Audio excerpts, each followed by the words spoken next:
Hello, bachcho.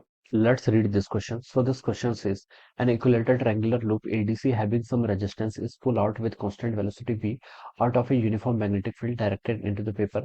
At time t is equal to 0, side DC of the loop is at the edge of the magnetic field. The induced current I versus time graph will be. ठीक है, आपको I और T का यहाँ पर graph यहाँ पर बताना है. ठीक है, तो I और T का यहाँ पर ग्राफ बताना है. ठीक है, तो देखिए बच्चों, जैसे जैसे आपकी लूप क्या करेगी, आपकी जैसे जैसे लूप आपकी जैसे जैसे लूप देखिए आपके नीचे की तरफ आएगी. यहाँ पर बोल रखा है कि at time T is equal to 0 side DC of the loop is at the edge of the magnetic field. ठीक है, साइड डीसी के आपकी एज पर है.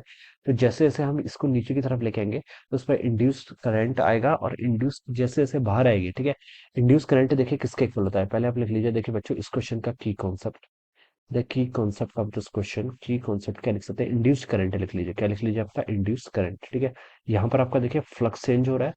फ्लक्स के चेंज होने के कारण ईएमएफ इंड्यूस होगी, और ईएमएफ इंड्यूस होने के कारण आपकी करंट इंड्यूस होगी. ठीक है, इंड्यूस ईएमएफ होता है आपका देखिए E is equal to minus D five by D T के इक्वल. कितना होता है आपका, E is equal to minus D five by D T. ठीक है, और इंड्यूस करंट की अगर हम बात करें तो आई इंड्यूस हो जाएगा यहाँ से आपका ई बाई आर के इक्वल. ठीक है, तो इसको आप लिख सकते हैं minus one by R D five by D T. ठीक है, अब आपको आई और टी का क्या बताना है, यहाँ पर आई और टी इसका क्या बताना है, आपको यहाँ पर ग्राफ बताना है. ठीक है, तो उसके लिए देखिए आपको पहले फ्लक्स फाइंड आउट करना पड़ेगा. क्या करना पड़ेगा, किसी एक जनरल टाइम पर flux as a function of time find out करना पड़ेगा. फिर इसको हम डिफरेंशिएट करेंगे. ठीक है, सिचुएशन देखिए इस तरीके से है. इस क्वेश्चन को देखिए हम सीधे सॉल्व नहीं कर सकते, सीधे क्या सॉल्व नहीं कर सकते. ठीक है, इसको हमें पूरा प्रॉपर तरीके से सॉल्व करना पड़ेगा. ये देखिए आपका इस तरीके से क्या हो जाएगा, आपका यहाँ पर ये ऐसे प्रॉब्लम है. ठीक है, एक आपके इसके अंदर की आपकी लूप है. ठीक है, और ये आपकी इस तरीके से लूप है. ठीक है, ये आपके देखिए यहाँ पर बोला गया कि टी इज इक्वल टू 0, जब time T is equal to 0 था, साइड डीसी आपकी बिल्कुल एच पे थी. ठीक है, साइड डीसी आपके ऐसे थी. ठीक है, इनिशियली आपके ऐसे थे. ठीक है, अब कुछ टाइम बाद देखिए, मान लीजिए टी टाइम बाद, ठीक है, टी टाइम बाद आपका ये इस तरीके से सिचुएशन हो जाएगी. ठीक है, टी टाइम बाद मान लीजिए आपकी ऐसा सिचुएशन हो गई है.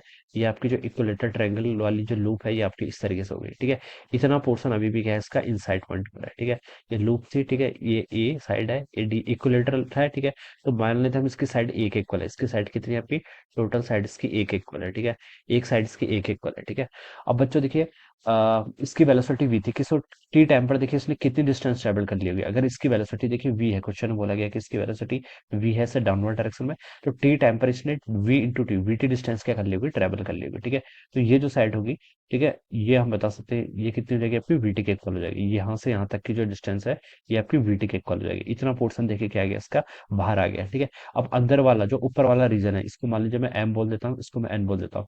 ए एम एन ही क्या है, आपका मैग्नेटिक फील्ड के अंदर में रीजन में है. ठीक है, तो इसी से आपका क्या करेगा, आप मैग्नेटिक फ्लक्स पास आउट करेगा, और मैग्नेटिक फ्लक्स पास आउट करेगा तो ईएमएफ क्या होगा, आपका इंड्यूस होगा. ठीक है, तो इतना तो हम बता सकते हैं जैसे जैसे बाहर आएगी. ठीक है, तो इसमें देखिए जो आपका क्या हो रहा है, फ्लक्स क्या होता है, डिक्रीज होता जाएगा. फ्लक्स डिक्रीज होता जाएगा, तो चेंज ऑफ फ्लक्स क्या हो रहा है, डिक्रीज हो रहा है, तो इसका मतलब आपका ईएमएफ इंड्यूस भी क्या होगा, आपका डिक्रीज होगा, और उसके मतलब है आपका करंट भी क्या करेगी, डिक्रीज करेगी. ठीक है, तो देखिए फर्स्ट ऑप्शन तो बच्चे यहाँ पर हो नहीं सकता आपका. ठीक है, सेकंड ऑप्शन हो सकता है, थर्ड ऑप्शन भी हो सकता है, फोर्थ ऑप्शन अगेन के आपका नहीं होगा. ठीक है, अब आपको ये बताना है कि सेकंड और थर्ड में कौन सा ऑप्शन करेक्ट होगा. ठीक है, अब बच्चों देखिए इसके लिए हमें देखिए सेकंड में स्ट्रेट लाइन है, और थर्ड में आपका देखिए ग्राफ अलग तरीके से दिया हुआ है, एक कर्व टाइप का पाथ है. ठीक है, तो इसके लिए हमें इस क्वेश्चन को इक्वेशन से ही पूरा सॉल्व करना पड़ेगा, तभी हमें इसका क्या करेक्ट आंसर बताएगा. ठीक है, तो देखिए बच्चों, अगर हमारे पास सेकंड और थर्ड में थोड़ा सा कंफ्यूजन है, इसके लिए हमें इसको इक्वेशन के साथ ही क्या करना पड़ेगा, पूरा प्रॉपर तरीके से सॉल्व करना पड़ेगा. ठीक है, तो बच्चों देखिए अब आप यहाँ पर से लिख लीजिए, इंड्यूस ईएमएफ लिखना है तो हम देखिए पहले देखते हैं इसमें कितना फ्लक्स पास कर रहा है. ये इतना रीजन देखिए इसके अंदर है. ठीक है, इतना रीजन क्या है, कितना रीजन में देखिए आपका फ्लक्स पास आउट कर रहा है. इसको हम लिख सकते हैं, देखिए पूरे ट्रायंगल की साइड हमने ए मान रखी, तो एडीसी एडीसी ट्रायंगल का जो पूरा एरिया होगा. ठीक है, इक्विलेटरल ट्रायंगल है, ये एंगल कितना होगा आपका 60 डिग्री के इक्वल होगा. ठीक है, ये 60 डिग्री के इक्वल होगा. ठीक है, और ये एंगल भी अगेन कितना होगा आपका 60 डिग्री के इक्वल होगा, हम बता सकते हैं. इस पूरे ट्रायंगल का जो एरिया होगा, एरिया किसका, मैं area of ADC ADC triangle का अगर मैं एरिया की बात कर रहा हूँ. ठीक है, एरिया ऑफ ट्रायंगल एडीसी, ये कितना होगा आपका, इक्विलेटरल ट्रायंगल का फॉर्मूला होता है √3/4 ए स्क्वायर. ए अगर इसके यहाँ पर साइड है. ठीक है, लेकिन हमारा अभी ए एम एन रीजन ही इसके इनसाइड लाई कर रहा है. ठीक है, तो ए एम एन देखिए हम कैसे कैलकुलेट करेंगे, ए एम एन का एरिया हमें चाहिए बेसिकली. ठीक है, क्योंकि फ्लक्स इसी से पास कर रहा है। ऑलराइट, तो ये कितना हो जाएगा, देखिए एएमएन का एरिया हम निकाल सकते हैं, टोटल का एरिया, ठीक है, टोटल ट्रायंगल का एरिया माइनस, देखिए यहाँ पर आपका एक ट्रेपीजियम बनना है, एम एन सी डी क्या बनना है, एक ट्रेपीजियम बनना है, इसके एरिया को सब्ट्रैक्ट करना पड़ेगा, ठीक है। ट्रेपीजियम का एरिया क्या होता है, half sum of parallel side into height, parallel side का सम यानी कि देखिए नीचे वाली साइड, ये साइड तो हमें पता है टोटल साइड कितनी है, एक इक्वल है, ठीक है। अब एम से लेकर एन तक की डिस्टेंस आपको और चाहिए, ठीक है। तो ये देखिए बच्चों, हम बता सकते हैं कि यहाँ से लेकर यहाँ तक की डिस्टेंस, ये डिस्टेंस आपकी वीटी के इक्वल है और ये आपका 60 है, तो हम ये निकाल सकते हैं। देखिए टेन सिक्सटी किसके इक्वल होता है, टेन सिक्सटी हो जाएगा आपका परपेंडिकुलर अपॉन बेस, परपेंडिकुलर कितना है, VT divided by base, base यानी कि यहाँ से लेकर यहाँ तक की डिस्टेंस, ठीक है। इसको मैं अभी के लिए चलिए वाई बोल देता हूँ, टेन सिक्सटी आपका √3 हो जाएगा, तो ये हो जाएगा आपका रूट, ये आपका वाई की वैल्यू कितनी आएगी बच्चों से आपकी, वीटी बाय √3 के इक्वल आएगी, कितनी आएगी, वीटी बाय √3, ठीक है। तो इस वैल्यू को मैं क्या लिख सकता हूँ, वीटी बाय √3। सेम लॉजिक से मैं यहाँ पर बता सकता हूँ कि यहाँ से यहाँ तक की जो डिस्टेंस होगी, ये भी कितनी होगी आपकी, वीटी बाय √3 के इक्वल होगी, ठीक है। ये हम यहाँ पर से ऐसे बता सकते हैं। ऑलराइट, तो टोटल डिस्टेंस इसकी कितनी थी, ए थी, ठीक है। तो ये वाली जो डिस्टेंस बचेगी इसकी, ये कितनी बच जाएगी आपकी, ए माइनस 2 वीटी बाय √3 के इक्वल हो जाएगी, ठीक है। ए माइनस 2 वीटी बाई √3 के इक्वल हो जाएगी, ठीक है। ऑलराइट, हाँ ठीक है, इतना लिख सकते हैं। अब देखिए हमें पैरेललोग्राम की साइड्स पता चल गई, ठीक है, तो हम लिख लीजिए, देखिए आपको ये एएमएन वाला एरिया फाइंड आउट करना है। क्या करना है आपको, area of triangle AMN, AMN का एरिया फाइंड आउट करना है, क्योंकि फ्लक्स उसी से पास कर रहा है किसी एक टाइम टी पर, ठीक है। तो आप क्या करेंगे, टोटल ट्रायंगल का एरिया कितना आपका, √3/4 a², ठीक है, माइनस इस ट्रेपेजियम के एरिया को क्या कर लेंगे, आप सब्ट्रैक्ट करेंगे। ट्रेपेजियम का एरिया कितना होता है, देखिए आपका 1/2 sum of parallel sides, parallel side देखिए क्या क्या है, एक ये वाली हो जाएगी और एक साइड आपकी ये हो जाएगी।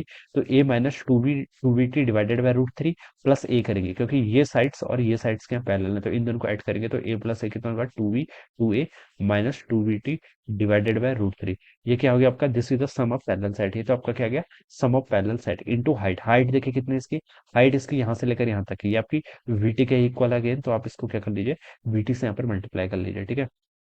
तो ये जाएगा √3/4 a²। ऑलराइट, और यहाँ पर से देखिए आप इसको लिख लीजिए, इसको देखिए हम माइनस से मल्टीप्लाई कर लेते हैं, तो ए बी टी पीछे पूरी टर्म में सॉल्व कर लेते हैं, माइनस माइनस आगे कितना होगा, प्लस, टू से टू कैंसिल हो जाएगा, तो वी का स्क्वायर टी का स्क्वायर डिवाइडेड बाय √3 आ जाएगा, ठीक है। इतना एरिया आपने फाइंड आउट कर लिया जिससे आपका फ्लक्स पास आउट होगा, ठीक है। इसको आप ऐसे लिख लीजिए, -1/5 flux D by D T, flux को हम क्या लिखते हैं, बी ए लिखते हैं, ठीक है, बी और ए लिखते हैं, ठीक है। बी डॉट ए होता है, लेकिन एरिया वेक्टर और मैग्नेटिक फील्ड एक दूसरे के क्या है, यहाँ पर आपके एरिया वेक्टर और मैग्नेटिक फील्ड सेम डायरेक्शन में हम यहाँ पर एज्यूम करेंगे, तो ये सिंपल इसको बी ए लिख लेंगे, ठीक है। मैग्नेटिक फील्ड तो यूनिफॉर्म है, ठीक है, तो इसको आप बाहर ले आइए, -b/r, और ये हो जाएगा आपका dA/dt। अब एरिया को टाइम के रिस्पेक्ट में डिफरेंशिएट कर लीजिए, एरिया आपका ये आ गया, इसको हम टाइम के रिस्पेक्ट में अगर डिफरेंशिएट कर लें, तो dA/dt देखिए कितना हो जाएगा, ये टर्म कांस्टेंट, तो उसका डिफरेंशिएशन जीरो, माइनस एबीटी का डिफरेंशिएशन करेंगे, माइनस ए बी आ जाएगा, इसका डिफरेंशिएशन करेंगे v² बाय √3, टी² का डिफरेंशिएशन आपका 2t के इक्वल आ जाएगा। ऑलराइट, तो इस वैल्यू को बच्चों आप इस स्टेटमेंट में अगर हम यहाँ पर पुट कर लें, ठीक है, तो यहाँ पर से देखिए आपका आई इंड्यूस की वैल्यू कितनी हो जाएगी, -b/r, इसको तो ऐसे रहने दीजिए, dA/dt, ठीक है। ये आप लिख सकते हैं -ab प्लस आपका 2/√3 v² इंटू टी के इक्वल आ जाएगा, ठीक है। और इसको अगर मैं अंदर मल्टीप्लाई कर दूं, तो ये हो जाएगा आपका b/r, इसको ऐसे रहने दीजिए, ये आपका 2/√3 v² टी, और ये कितना हो जाएगा आपका, ये आपका यहाँ पर से देखिए √3/t, ठीक है, हो जाएगा, ठीक है। ये टर्म आपकी माइनस में आएगी, सॉरी, ठीक है, this term is in the minus, और प्लस ए बी, ये टर्म आपकी आ जाएगी, ठीक है। तो देखिए बच्चों, ये आपकी एक, ये आपका क्या बनना है, this is the equation of the straight line, ये किसकी इक्वेशन बननी है आपकी, स्ट्रेट लाइन की इक्वेशन बननी है। This is an equation of the straight line, ये आपकी स्ट्रेट लाइन की इक्वेशन बननी है ना। क्या कैसे बननी है, देखिए आई और टी ये है, ठीक है, this is I and T, ठीक है, ये क्या आपका आई और टी का यहाँ पर से ग्राफ बनना है, ठीक है।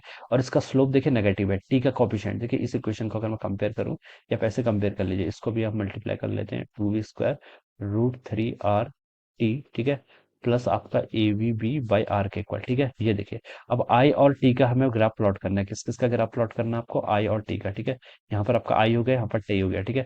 देखिए आई और टी दोनों की कोफिशिएंट क्या है आपके यहाँ पर, सॉरी, दोनों आपकी लीनियर पावर है, इसका मतलब आपकी स्ट्रेट लाइन बनेगी, ठीक है, स्ट्रेट लाइन बनेगी, ठीक है। और स्लोप देखिए क्या आ रहा है, नेगेटिव आ रहा है, नेगेटिव स्लोप है, तो स्लोप नेगेटिव देखिए आपको सेकंड और थर्ड दोनों में स्लोप नेगेटिव है, लेकिन थर्ड वाला देखिए आपके कर्व की इक्वेशन रिप्रेजेंट कर रहा है, और सेकंड वाला क्या कर रहा है, आपकी स्ट्रेट लाइन की इक्वेशन, ठीक है। और इंटरसेप्ट कहाँ पर है इसका, A B AVB by R पर, ठीक है, ये टर्म पर इंटरसेप्ट है। तो इसका जो मोस्ट अप्रोप्रिएट आंसर होगा वो क्या होगा आपका सेकंड ऑप्शन। इसकी इक्वेशन आपकी कुछ इस तरीके से आ रही है, तो सेकंड ऑप्शन क्या होगा इसका करेक्ट होगा, ठीक है। So this will be the answer of this question, ठीक है। ये इक्वेशन हमने जस्ट डिराइव ही इसलिए करी हुई है, ठीक है। अगर यहाँ पर I is equal to some function times T square आता फिर आपका थर्ड ऑप्शन करेक्ट हो जाता। इक्वेशन डिराइव फाइनल आंसर तक हम इसलिए लेके आए क्योंकि हमें नेचर ऑफ द ग्राफ बताना था, स्ट्रेट लाइन और कर्व में हमें बताना था कि कौन सा करेक्ट होगा, ठीक है। So this would be the answer. So I hope you all understood this concept. All the best and thank you so much.